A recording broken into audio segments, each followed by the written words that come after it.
Kuyov bolaning zimmasida bir jonliq so'yib, to'yini e'lon qilishga haqqi bor. Ya'ni odamlarga shu uylanganligini e'lonini bildirib qo'yadi. Mana shu aslida to'yni bori ham, oxiri ham, kattasi ham, kichigi ham asli mana shu. Bo'ldi, tamom.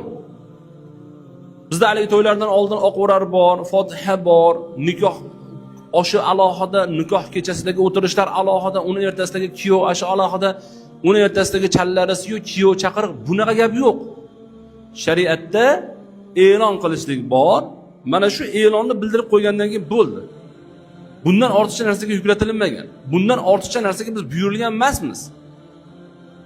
Muhimi e'lon. Falonchining o'g'li pismadonchi bilan to'y qildik, shuni e'loni. Nabiy alayhisolatu vassalom ba'zi holatda to'ylarni masjidlarda e'lon qilganlar. Odamlarning to'ylarini, bo'layotgan to'ylarni odamlar masjidlarda e'lon qilgan. Nima uchun desa, masjidga odamlarning ko'p kelishlik ehtimolidan. Ya'ni odamlar masjidga ko'p keladi, dumbaраlar chalinadi, odamlarga to'ylar e'lon qilinadi. Falon-falonning to'yi, pismadonning to'yi deb e'lon qilinadi. Maqsad nima desa, to'yini e'lon qilishlik. Mana shu.